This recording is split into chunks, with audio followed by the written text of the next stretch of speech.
우리가 예수를 믿으면 많은 축복이 있습니다. 우선 건강의 축복이나 자녀의 축복이나 물질의 축복이나 또 세상 명예와 다른 또 특별한 명예들이 있는데요. 그러나 그것은 신령한 복이 아닙니다. 타 종교에도 다 있으니까요. 타 종교에. 예수를 믿어서 최고의 축복은 성품이 바뀌는 거예요. 성품이 바뀌는 거예요. 성품이 바뀌는 거예요. 그게 되지 않으면 정말 그리스도의 사람이 될 수가 없어요. 제가 목사이지만은 처절하게 고백할 수 있는 것은 성품 바뀌는 게 얼마나 힘든가, 이게 성품 바뀌는 게. 오늘 우리 사회의 모든 문제에 남 탓할 거 없어요. 성품 바뀌지 않는 것 때문에 가족 식구가 골치 아프고, 교회가 시끄럽고, 직장 동료들하고도 다 그렇죠. 자식들하고도 그렇고. 성격 바뀌어야 됩니다. 이게 전도하는 것보다 훨씬 더 중요한 일이고, 그래서 수도사적 영성을 추구해야 되는 이유가 여기 있어요. 아무리 돈 벌고 아무리 예수 믿는 사람의 사회적인 영향력이 있다, 본인의 성품이 바뀌지 않는 이상은 성령 사역이 안 되는 겁니다. 성령 사역. 성령님의 사역은 신비체험이 아니에요. 성품이 바뀌는 거예요. 예수님이 오셔서 3년 동안 제자들의 성품을 바꾸려고 그렇게 노력했는데도 제자들이 3년 동안에 변하지 않았어요. 성령님이 그 다음에 오셔서 제자들을 변화시켰어요. 그것은 신비체험이 아닙니다. 성품이 다 바뀌도록. 예수님의 사역이에요.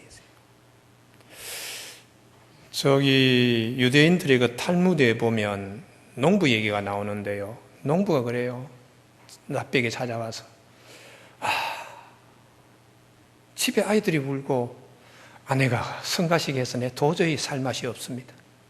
그때에 랍비가 그럽니다. 혹시 사냥을 키웁니까?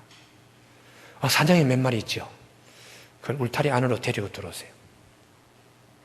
그래서 랍비가 시키는 대로 사냥들을 집에 울타리 안을 데리고 들어왔어요. 그런데 아이들은 계속 울고 아내는 시끄럽고 사냥까지 웁니다. 다음 날 랍비를 찾아가서 이거 도저히 살기 힘든데요. 아니, 좋은 방법이 있습니다. 닭을 기르십니까? 몇 마리 기릅니까? 10마리 기릅니다. 그 닭 10마리도 다 집 안으로 다 데리고 들어오세요. 그래서 닭 10마리를 데리고 들어왔더니 어제까지는 사냥은 그냥 뜰 아래에 있었는데 닭이 들어오니까 집 안에까지 들어와서 배설물을 분비하고 더 형편없습니다. 아이들은 울고 아내는 더 성가시고 사냥도 울고 거기에 닭까지 날아다니니까 납벽에 찾아갔어요. 도저히 견딜 수가 없는데 죽을 것만 같습니다. 마지막 방법이 있습니다. 이번에는 그 사냥도 다 내보내고 닭들도 다 내보냈어요. 그래서 이 농부가 그렇게 했더니 얼마나 좋은지요. 아이들의 울음소리 노래처럼 들리고 아내의 잔소리는 시처럼 들려서 얼굴이 확 피어서 랍비에 가니까 랍비가 그러면 그렇지. 그리고 그 탈미드의 제일 마지막에 이렇게 적어놨습니다. 행복이 불행으로 바뀌는 것은 순식간이다. 그러나 불행이 행복으로 바뀌는 데는 아주 오랜 시간이 걸린다. 이게 유대인의 격언입니다. 똑같은 상황인데 마음이 달라지니까 아이들의 울음소리도 아내의 잔소리도 노래와 시처럼 들리는 거예요. 마음이 그렇게 바뀌어야 된다. 그런데 이 마음이 바뀌기까지는, 성품이 바뀌기까지는, 품성이 바뀌기까지는 오래 걸린다. 그래서 이스라엘 사람들은 지혜가 뭐냐 말씀을 가지고 성품이 바뀌어요. 성품. 그래야지 하나님의 영감이 그에게 크게 임한다는 거죠. 성품이 바뀌어야 된다. 그런데 성경은 이 성품 바뀌는 게 얼마나 힘든가를 성경은 말씀하세요. 성령 체험에도 성품 잘 바뀌지 않습니다. 시간이 걸리더라, 시간이요. 은혜 받고 3일 만에 사람 성품 바뀐다. 거짓말입니다. 3일 동안은 바뀔지 모르지만 밑에 스프링처럼 눌러있는 성품이 바뀌기까지는 수십 년이 걸립니다. 일생 다 살아도 성품 바뀌지 않는 채로 하나님 앞에 가는 경우가 너무나 많습니다. 성경이 그렇게 말씀하시는 겁니다. 그래서 마지막 씨름이 누구하고 뭐 씨름할 거 없어요. 내 자신과 씨름해서 성품 바뀌어놔야 돼요. 성품 돌려놔야 돼요. 얼마나 성품 바뀌는 게 힘든 것인가. 노 목사님이 젊은 목사한테 교인들 바꿀 생각하지 마라. 절대로 바뀌지 않는다. 이게 젊은 목사님한테 40년 목회하신 목사님이 젊은 목사한테 인계하는 거예요. 나도 은퇴할 때 이대 목사한테 우리 교인들 성품 절대로 안 바뀌어. 그 장로, 그 권사 바꿀 생각하지 마. 그렇게 말해야 되나? 나는 그렇게 말하기 싫습니다. 다 바뀌어야 한다. 김재남 목사도 장로도 권사도 다 바뀌어야 한다. 그렇게 설교하고자 합니다. 성경에 보면 요나가 있습니다. 그가 하나님 앞에 음성 들었어요. 음성 들었으면 순종할 것 같지만은 요나의 성품이 바뀌질 않아요. 그래서 하나님이 배 타고 가는 요나의 배를 다 그냥 뒤집어 엎지요. 그리고 요나까지도 바다 물속에 던져졌는데 물속이 뱃속에 들어가도 요나의 성품이 바뀌지 않습니다. 3일 만에 나와서 니느웨 도성에 가서 하나님의 진노가 임합니다. 회개하시오 해서 하나님이 회개하는 이 니느웨 백성들을 용서했더니 요나의 성품이 바뀌지 않았어요. 하나님이 이 백성이 망해야 됩니다. 성품이 바뀌지 않습니다. 물고기 뱃속에 들어가서 3일 동안 있던 요나가 물고기 밖에 나와서 3일 동안 니느웨 도성을 다니면서 반나절 만에 전도한 니느웨인데도 성품이 바뀌지 않아요. 그래서 하나님이 마지막 방법으로 박넝쿨을 하나, 뜨거운 태아볕 때문에 막 견딜 수 없어서 박넝쿨을 하나 자라게 했더니 그걸 파라솔처럼 이렇게 기대고는 좋다고 하나님이 그 다음날 벌레를 보내가지고 박넝쿨을 시들어버리게 했어요. 막 덥다고 짜증을 부려요. 그때 하나님께서 요나에게 하시는 말씀이 있어요. 네가 심지도 기르지도 않는 이 박넝쿨 하나를 이렇게 사랑할 줄 알면서 이 성에 앞뒤를 분간하지 못한 12만여 명이 있어. 그리고 가축들이 많아. 내가 이것을 얼마나 사랑하는지 네가 아느냐. 이게 요나서의 제일 마지막이에요. 요 마음으로 네 성품이 좀 바뀌어라. 이게 요나서의 제일 마지막이에요. 사랑하는 교회 여러분, 다 망하고 물고기 뱃속에 들어가서 하나님 한 번만 살려주시면 하고 그랬던 요나가 성품 바꾸는데 얼마나 하나님이 끝까지 박넝쿨 하나를 붙들고 그의 성품을 바꾸게 하려고 하나님이 얼마나 작업하시는지. 그럼 요나서의 결론은 성품 바뀌었다는 말로 끝나질 않아요. 교회 여러분, 우리 교회 15년 다니신 분들 계시죠? 참 고마운 분들이에요. 제 성격이 아주 그냥 모범생으로 딱 왔고 짜가지고 요 속에 딱 들어가야 된다. 그러시면 안 된다. 이런 성품이 목회를 해가지고 왔는데 그 중에 하나가 저기 위에 게으르지 말고 열심을 품고 부지런하여 게으르지 말고 열심을 품고 주를 섬기라. 그랬던 해도 있었어요. 그런데 안 되더라고요. 주님의 일을 열심히 하는 사람이 문제를 일으켜. 이유는 성품이 바뀌지 않았으니까. 나도 열심히 했어요. 뭐 365일 새벽기도도 하고 교회 지붕 밑에서 살았어요. 그래도 성품은 잘 바뀌지 않더라고요. 이번에 제가 2박 3일 동안에 피정 들어가서 하나님께 음성 들었습니다. 우리에게 좋은 비전을 하나님 주셨어요. 젊어지는 교회가 될 것이다. 그런데 내가 하나님께 질문했습니다. 성품이 바뀌어야 되는데요. 성품이 바뀌어야 되는데. 베드로 참 예수님 기적 앞에서 3년 동안 따라다니며 성품 바뀔 것 같지요? 전혀 바뀌지 않습니다. 얼마나 사람의 성품이 하나님의 아들이 내려오셔서 십자가에 달리셨는데도 성품이 바뀌잖아요. 성품이. 성령을 받고 난 다음에 한참 후에 노 사도가 되었을 때 성품이 바뀌었습니다.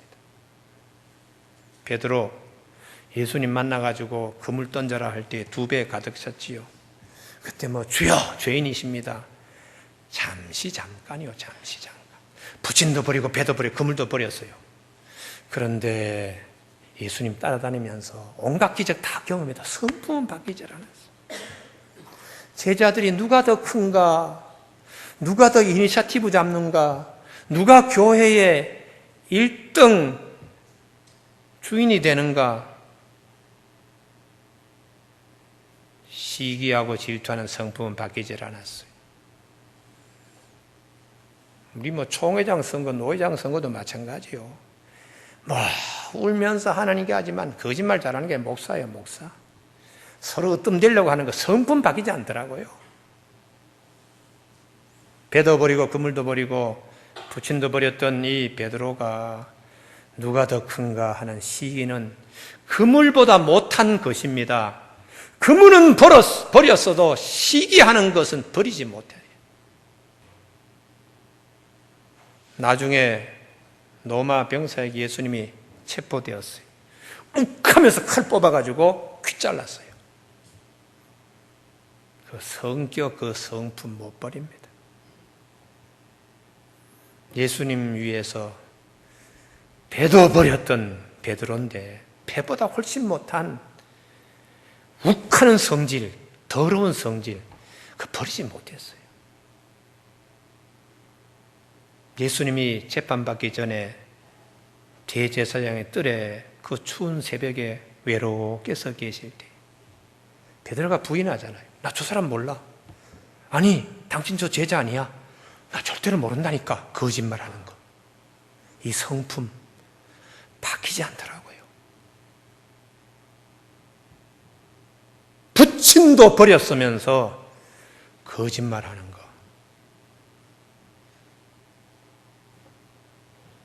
성품 바뀌질 않아요. 여러분, 그래서 사도 바울이 내린 결론이 이겁니다. 죽어야 되겠다. 그래야 성품 바뀐다. 갈라디아서 2장 20절, 내가 그리스도와 함께 십자가에 못 박혔나니. 예수님 나를 위해서 십자가에 못 박혔네. 죽어야지 성품 바뀐다. 그런 적 이제 내가 사는 것이 아니요 오직 내 안에 그리스도께서 사시는 것이라. 오직 내 안에 그리스도께서 사시는 것이라. 이 경지에 우리가 들어가야 됩니다. 40년 내가 목회했는데 아무도 안 바뀌더라. 바꿀 생각하지 마라. 말 잘못된 거지요. 40년 목회해서 바뀌지 않더라도 네 때에 바꾸라. 그렇게 해야지요. 죽어야 바뀌더라고. 죽어요. 우리 성복교회에 김태수 목사님이 계세요. 우리 김중훈 두 목사님 결혼식 하는데 삼촌 목사님이시니까 축도를 하셨는데 축도하기 전에 설교하시는 거예요. 그분이 사랑의 동산, 섬김, 뭐 우리나라 대표적으로 하신 분입니다. 몸에 당뇨가 와가지고 옛날에 내가 이렇게 뵀던 김대수 목사님 아니시고 홀쭉 그냥 말라가지고 강마른 체질로 올라와서 수레식 하는데 축도 대신에 설교를 하시는 거예요. 그 말씀이 죽어야 합니다. 죽지 않으면 우리 신앙생활을 할 수 없습니다. 얼마나 그분이 절박하면 조카 장가가는 날 축도하러 올라와가지고 참석한 신당동에 있는 교회, 문화교회, 아름다운 동산교회 교우들, 또 뭐 다른 교회, 전부 다 교인들이 다 왔는 데서 축도하기 전에 우리 죽어야 합니다. 죽지 않으면 하나님 나라 못 들어갑니다. 성격 죽여라, 성격. 성질 죽여라. 그걸 축도하기 전에 하시더라고요. 여러분, 오늘 본문 야고보의 유언기도, 이제 남은 시간이 얼마 안 됐습니다. 임종을 앞에 놓고 막 숨을 내쉬면서 몰아가면서 한 유언기도의 핵심은, 겉으로는 유언기도인데 핵심은 성격 다 바뀌어야 한다. 그게 오늘 본문 말씀 앞부분이. 첫 번째 장자 루베나, 아마 숨이 꼴딱꼴딱 지금 넘어가요. 그러면서도 막 길을 쓰면서 루베나, 너 제발 물끄럼 같은 성격, 인스턴트 성품의 성격은 버려라. 뭐가 물끄럼 같습니까?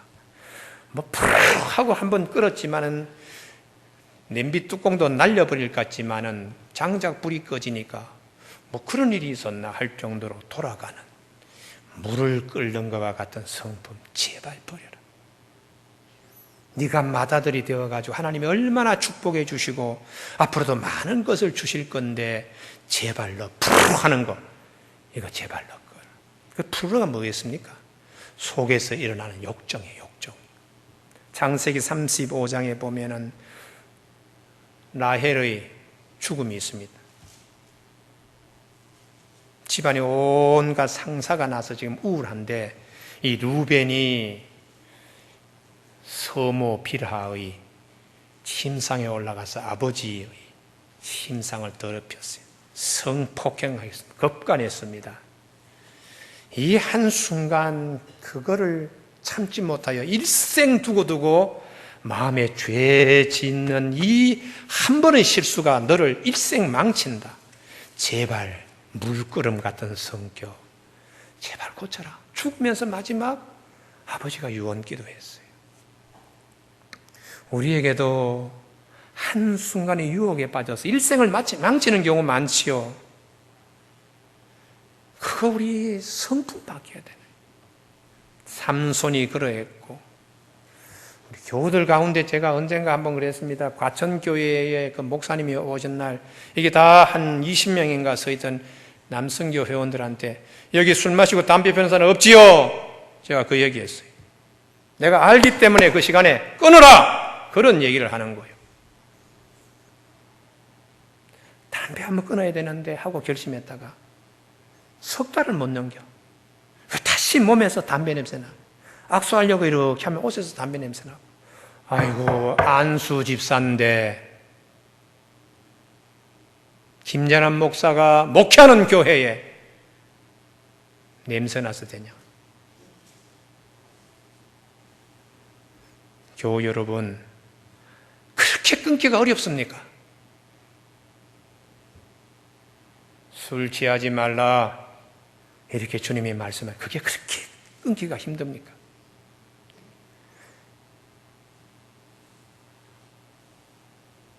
그런데 중요한 것은 아들 루벤처럼 아버지 야곱은 푸르러 물 끓지 않았다는 거예요.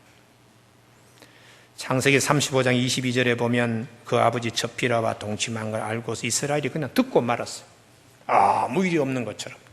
이게 노련한 야곱의 인격 수양입니다. 아니, 이 녀석 어디다가 어머니 침상에 올라가 당장 루벤에게 목을 땄을 거예요. 물끄름 같았으면. 근데 오랜 세월 동안 산전수전 다 겪은 아버지, 아들 요셉이 애굽 총리로 된 거 다 보고 그때 비로소 마지막 죽는 시기, 이때 말하면 아들이 정신 차리겠지 하고 임종 무렵에 너 그때 일처럼 다시 하지 마. 이게 야곱의 다듬어진 인격입니다.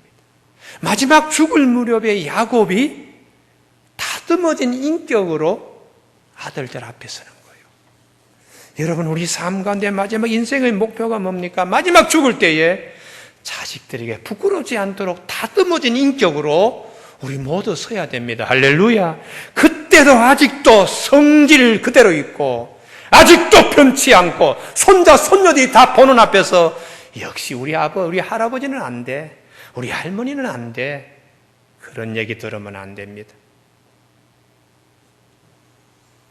루벤은 일생 한 번 실수가 아버지 마지막 임종할 때 아버지 그에게 책망했어요. 그걸 마음에 품고 그의 허리에서 나온 많은 식구들이 루벤과 같이 실수하지 않습니다. 그래서 400년이 흐른 후에 모세가 신명기 33장에서 루벤에게 축복했습니다. 루벤 지파 루벤의 가문은 죽지 않고 살기를 원하고 사람 수가 적지 아니할 것이다. 400년 동안에 그 가문이 붙들고 기도하고 노력하여 모세가 가나안 땅에 밀어넣기 전에 축복 기도했습니다. 여러분, 우리 삶 가운데 이런 역사가 있기를 바랍니다. 할렐루야. 마지막 임종의 시간에 하나님 나라에 가기 전에 성령님이 감동감화시키면서 참 김 목사 많이 달라졌네, 아무개 장로 참 많이 달라졌네, 모세가 축복하듯이 축복받고 우리가 그 강을 건너야 돼. 두 번째, 시몬과 레위, 아주 잔인한 성품입니다. 5절, 그들의 칼은 폭력의 도구로다. 이 야곱의 경로는 푹 떨면서 얘기하는 것이 눈에 읽혀져요. 내 호나 그들의 모의에 상관하지 말지어다, 내 영광아 그들의 집회에 참여하지 말지어다. 치가 떨린다, 이런 얘기 아니겠습니까? 그들의 분노대로 사람을 죽이고 그들의 혈기대로 소의 발목과 힘줄을 끊었다. 그 노여움은 혹독하니 저주받을 것이다 라고 2번씩이나 얘기할 정도니 야곱이 죽을 때에 푹 떨면서 마지막 기도, 제발 잔인하지 마라. 이유가 있지요. 예전에 여동생이 나갔다가 성폭행 당했어요. 그래서 우리 집안의 수치로, 여동생은 돌아오지도 않아요. 그 성에 갇혀가지고. 그랬더니 거기 성의 추장과 아들이 와서 우리 서로 통혼합시다. 그래서 우리가 할례 받지 않은 사람하고는 결혼할 수 없으니까 당신들 성읍에 있는 사람 다 할례 시키십시오. 그래서 가서 좋게 여기고 성읍 사람들이 다 할례했는데 3일째 제일 아플 때에 칼을 들고 가서, 할례는 우리가 속임수고 힘죄를 없을 때 가서 옆구리들을 다 찌른 거예요. 그러니 여기저기서 피가 터져 나오는데 바람 피 냄새가 온 천지를 진동하지요. 그리고 돌아올 때는 아녀자가 징징거리고 우는 아이들, 고가는 아이들 다 줄에 엮어가지고 데리고 오는 거예요. 그 뒤에는 또 가축들 다 엮어가지고 아버지 앞에 왔을 때 야곱이 간이 콩알만하게 되었어요. 이놈들아, 어떻게 이 일을 하느냐. 그때에 시몬과 레위가, 아니 내 누이가 성폭행 당했는데 우리가 가만히 있어야 됩니까? 하고 아버지한테 대들어요. 그때 하나님이, 야곱아, 네가 처음 하나님께 약속한 베델로 올라가라. 그래서 하나님이 피할 것을 주셨습니다. 교우 여러분, 냉혹할 만큼 야곱이 자식들에게 제발 그 짓거리 버려라, 너희들에게 저주가 임한다 2번이나 얘기했어요. 우리가 살면서 잔인함이 있어요. 하나님께서 우리를 향하여 오늘 본문을 통하여 속사람이 기억되도록 말씀하시는 것입니다. 야곱이 얼마나 마음 아팠겠어요. 큰 녀석은 그랬지, 둘째, 셋째 녀석들도 그랬지. 야곱의 허리가 끊어지는 것 같은데 그 위에 부러지는 것 같은 그런 아픔을 겪으면서 마지막 내 자식들 성품이 좀 바뀌어야 되는데, 하나님이 12지파의 아비로 다 세울 좋은 내일인데 성품이 바뀌어야 하나님의 축복의 반열에 서는데 하고 야곱이 운명하면서 그렇게 기도한 것입니다. 조 여러분, 훗날에 이들이 이 아버지의 유언 기도를 마음에 새기고 시몬 지파는 시몬 지파대로, 레위 지파는 레위 지파대로 정말 잔인하지 않도록 노력했어요. 그래서 신명기 33장에 모세가 400년이 흐른 후에 이들을 가나안 땅에 심기 전에 축복했습니다. 레위에 대하여 그들의 가슴에는 주의 둔빔과 우림이 있게 된다. 옛날에 잔혹한 마음, 칼을 갖다가 뿜었던 마음이 바뀌어서 하나님의 뜻을 잘 분별하는 마음으로 바뀌었다는 거예요. 그리고 주의 말씀을 준행하고 주의 법들을 야곱에게 주의 율법을 이스라엘에 가르치는 제사장의 일을 한다는 것이죠. 400년 동안 바뀌어서 이들이 이렇게 레위가 제사장으로 쓰임 받았습니다. 그리고 여호와여 그의 재산을 풍족하게 하시고 그의 손의 일을 받으시라고 이렇게 사람이 바뀌었어요. 베드로 칼 잘 뽑았습니다. 말고기를 잘랐을 때 주님이 그러잖아요. 너 제발 성품 바뀌어라. 칼을 쓰는 자는 칼로 망한다. 칼집에 꽂아라. 이것까지 참으라. 주님이 그렇게 말씀하셨어요. 너 제발 성질, 성깔, 성격, 품성 바뀌어라. 주님이 그렇게 말씀하셨어요. 야고보 사도 사람 성내는 거 하나님 나라 이루지 못한다. 제가 늘 가슴 아프게 힘이 이 말씀들 간직해야 되는데 그러면 씨름하고 있습니다. 모세 주먹을 불끈 쥐고 그냥 애굽인을 한 방 쳤더니 죽었어요. 모래에 파묻었어요. 그런 손인데 성격이 40년 동안에 그는 성격 바뀝니다. 온유한 사람으로 하나님이 그를 만나서 네 손에 든 것이 뭐냐? 지팡이입니다. 던져라. 뱀이 되고 잡으라. 다시 지팡이 되었어요. 하나님이 온유하게 바뀐 그 모세의 손을 하나님께서 주목하신 거예요. 옛날에 주먹질하던 손인데 이렇게 바뀌었으니까. 집안에 싸움이 일어났습니다. 누이 미리암과 형 아론이 모세 곁에 들어요. 그때 모세가 아주 바보처럼 그냥 당하고 있었어요. 그때 하나님께서 하신 말씀이 민수기 12장 3절에 모세의 온유함이 이 지면의 모든 사람들 마음 합한 것보다도 더 온유하다. 그렇게 칭찬하셨습니다. 예전 같으면은 주먹을 탁 쓸 수 있지만은 그 주먹에 힘도 들어가지 않는 모세가 40에는 주먹을 불끈 쥐었던 모세가 80에는 주먹에 힘을 주지 않은 모세로 바뀌었어요. 그런 모세인데도 민수기 20장에 가서 옛날 습관이 스프링 튀어나오듯이 튀어나옵니다. 백성들이 아이고 목이 말라요 물이 없어요 하니까 모세가 수없이 원망 듣고 지금까지도 내가 들어야 되나 하고 하나님께 물이 없습니다 했더니 하나님이 반석을 명하라 물이 터질 것이다. 그때 모세가 성질이 나서 반석아 물을 내라 하면 될 것인데 주먹에 힘이 들어갔어. 지팡이를 들고 그 화풀이 하듯이 반석을 2번이나 내리쳤습니다.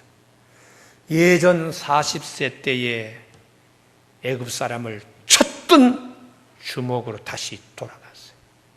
하나님이 너 안 되겠다. 나는 온유한 줄 알았는데 백성들 앞에서 거룩함을 나타내지 않았기 때문에 너 가나안 땅에 못 들어가. 하나님이 우리에게 말씀하시는 것이 무엇입니까? 근본적으로 바뀌어요. 근본적으로.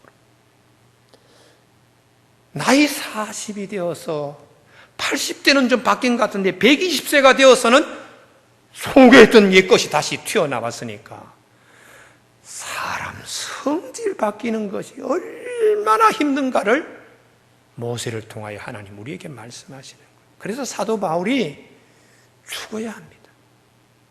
죽는 훈련해야 됩니다. 여러분 마지막 유다입니다. 유다의 성품은 좋습니다만 더 좋은 성품으로 바뀌도록 야곱이 마지막 임종기도합니다. 형제들에게 찬송을 받고 지도력을 가질 수 있는 사자와 같은 그런 귀한 유다다. 그러나 네 성품이 또 바뀌어야 된다.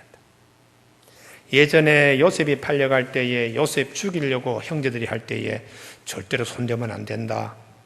요셉은 우리의 형제야. 팔아버리는 거 좋지 하고 하나님 마음을 기쁘시게 했던 지도력을 발휘했어요. 나중에 양식이 없어가지고 결정하지 못할 때에 아버지, 베냐민을 어떻게 데리고 내려가야 됩니다. 제가 책임지겠습니다. 그렇게 어려운 일을 난제 앞에서 이 유다가 지도력을 발휘했어요. 사자 같은 그런 지도력이지요. 그러나 하나님께서 야곱의 입을 통하여 사자의 품성으로 안 된다는 거예요. 10절 실로가 오시기까지. 이게 중요합니다. 주님이 오실 때까지 쓰임받는 품성인데 그것이 무엇인가? 11절 이하 나귀와 같은 품성이요. 사자가 변하여 나귀와 같은 성품으로 예수님이 왕같이 오셔서 죽기도 하시고 귀신도 쫓아내고 병도 고치시고 했지만 마지막 예루살렘에 올라가실 때는 나귀 타고 올라가셨어요. 겸손의 본을 보이고 사자의 야성은 하나도 찾아볼 수 없어요. 이렇게 성품이 바뀌어야 된다는 것이죠. 여러분, 우리가 예수를 믿으면서 다 왕 같은 제사장이라 그러는데 착각하지 마십시오. 정말 왕 같은 제사장은 어린 낙이 타는 바보입니다. 그래야지 주님이 기뻐하십니다. 그의 소유된 백성의 거룩한 나라를 이룰 수가 있습니다. 교우 여러분, 사도 바울이 제발 그리스도로 옷 입으십시오. 낮에와 같이 단정해가고 방탕하거나 술 취하지 말고 음란하거나 호색하지 말며 다투거나 시기하지 말고 오직 주 예수 그리스도로 옷 입고 정욕을 위하여 육신의 일을 도모하지 말라. 너희는 유혹의 욕심을 따라 썩어져가는 옛사람을 벗어버리고 오직 심령이 새롭게 되어 하나님을 따라 의와 진리의 거룩함으로 지으심을 받은 새 사람을 입으라. 나중에 노 사도가 내가 주님의 일을 하고 보니까 하나님의 성품에 이르러야 되겠습니다. 그게 사도 베드로가 마지막 남긴 베드로 후서에서 말씀하고 있습니다.